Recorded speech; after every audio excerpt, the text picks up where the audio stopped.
great, the great outdoors. There's always that saying, just as soon as you get out on the water and get your rods in the water and you just say it's the great outdoors. We enjoying the great outdoors, because imagination is everything. At the end of the day, we all know that, right? Imagination is the most beautiful thing that life can offer us. The most beautiful thing that God gave us was an imagination.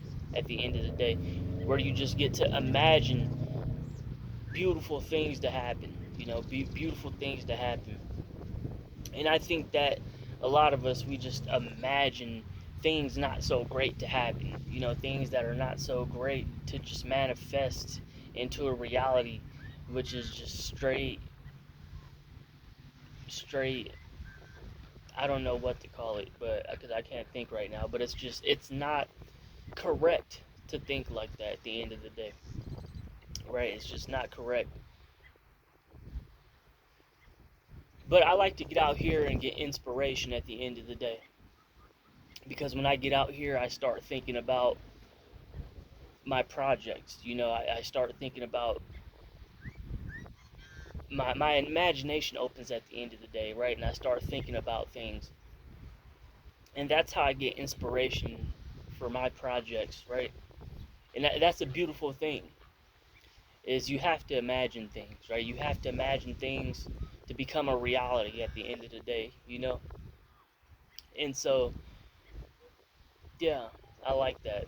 I like the thought of that, of having a reality that comes. I mean, having imagination that can turn into a reality at the end of the day, just by believing in it. And that's one of the great things about life, is that we can actually imagine things that can come to become a reality for us as human beings. And I think a lot of us, we imagine just all the bad things that happen. Like, you get around somebody sometimes, and all they dwell on is everything that can go wrong, everything that can go wrong. And so you already know the fishing trip isn't going to be that good of a fishing trip if you would have just went by yourself. Because I know if I go fishing, the last thing I'm going to do is complain about everything. Oh, well, what if this happens? What if that happens? Well, what if this happens? Well, okay, well, if you're already worried about your girlfriend and you're worried about your kids or whatever, then you probably shouldn't even go fishing, right? Because you're already in the wrong mind frame. You're trying to escape reality, in a fair way, right? Not in a venomous way, right? But you're trying to escape reality by getting some Mother Nature and doing something good for yourself, and actually have some fun. But you're turning into a day of agony, right? Because we sit here and we think about everything that can go wrong, all the trashy things. Oh, well, this, that, da da da da. Well, my friend, I don't know what to tell you, man. You should probably just take that time and you know, sit down and really get to understand yourself. And that's one thing we don't hear a lot, right? We don't hear a lot of that. We just hear a lot of people telling you, oh, well, you need to do this, you need to do that, you need to become your own boss, you need to start thinking like a winner, this and that. And I agree with that to a degree. But at the same time, you're not really telling people that they need to understand themselves, right? Because so many people, they sit here and they try to understand everyone else, but a lot of individuals aren't taking the time to understand themselves, because they don't even sit down and ask themselves, why are you even tripping off this small little thing? And it seems so big because you sit there and dwell on it all day every day, right? You sit there and dwell on it all day every day, to where it becomes a living reality, and then this reality becomes a nightmare for you that doesn't even exist. And um and I think that's a dangerous thing that human beings can do. I live in my own. Every human being has this voice in their head, right? Which is God and the devil. Every human being has this voice, and the things that we think we ought not, right? That is the devil at the end of the day, and the things that we ought to think is God, right? But every human being has this little world in their head that they need to drift off into sometimes to actually understand what their reality is, right? Because this person's reality might not be my reality, right? We might not come from the same part of the world. This guy might be from the forest, for example. So he probably thinks that people like me shouldn't exist. That's just the reality of it, right? Yes, there are people out in this world that are from the mountains and from the forest who's never been to a ghetto their whole entire life. They might think they have, but they haven't been to uh, a California ghetto, let's say, right? So they think that people like us shouldn't exist just because they're from that.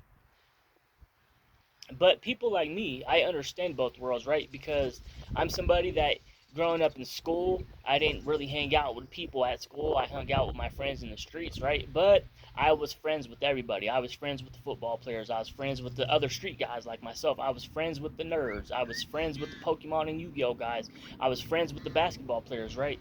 I was friends with all of them. So I was cool with everybody. I just didn't hang out with nobody except for my 5 or 6 friends that I used to hang out with in the streets. So I understand all these worlds, right? I understand everybody's world from that perspective, right? And so I never used to judge people, right? That is what it is. I just never used to judge people from that standpoint because you have to understand the guy that kept all his Yu-Gi-Oh cards ever since he was a kid was the smartest kid in the school. That was the smartest kid. And I remember getting up going to the library and seeing all these kids.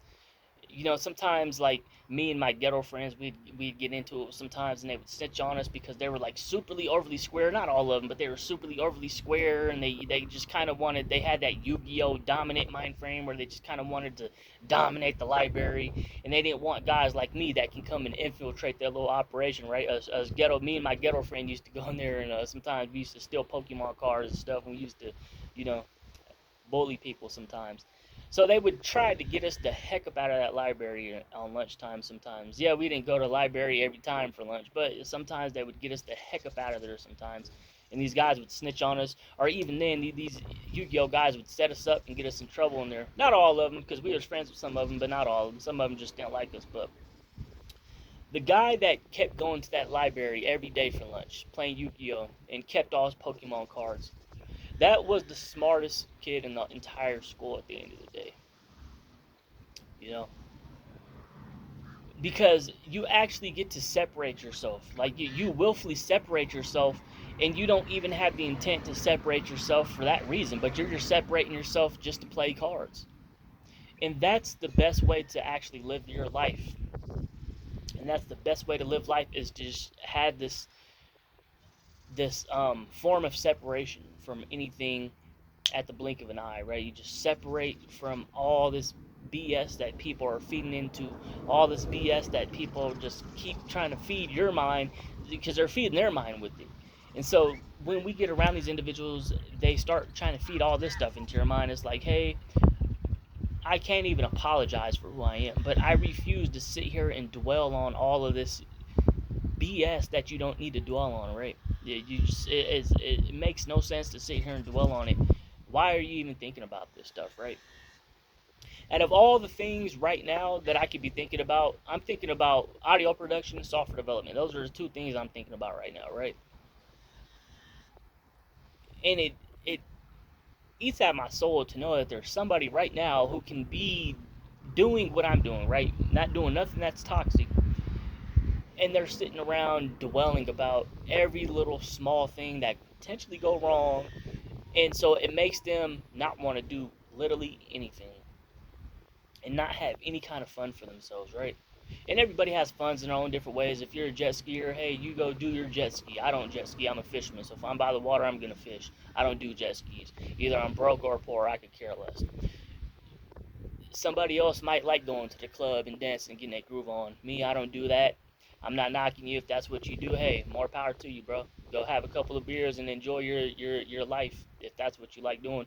If you like playing hockey, I don't play hockey. I don't care about sports at the end of the day. I never cared for sports. But if you play hockey, hey, more power to you, man. Me, I'm a fisherman. I'm a survivalist fisherman, though. You know, but before I end this video, implement that. Implement that form of separation from anything that is not good, right? Just anything that is not healthy for the mind, anything that is not healthy for the brain, right? I personally, as a Christian, I've heard Christians say before, oh, you're not supposed to watch horror films. Yes, you can watch horror films as a Christian. You can. Yes, you can play a couple of horror video games. No, it's not a sin to play Resident Evil 9. It's not a sin to play Alien Isolation on Xbox or PlayStation. Okay, all this silly, ridiculous stuff that people say and do. It's ridiculous, childish gibberish. At the end of the day, at the end of the day, no, you're not gonna quote unquote go to hell because you're listening to some secular music at the end. I personally don't listen to secular music of the world, but at the end of the day, it is what it is. If that's what you do, then you go do that and enjoy it at the end of the day, right? But yeah, form of separation. Enjoy that stuff. Enjoy life, because ain't nobody promised tomorrow, man. We finna get up out of here, man, and God bless y'all.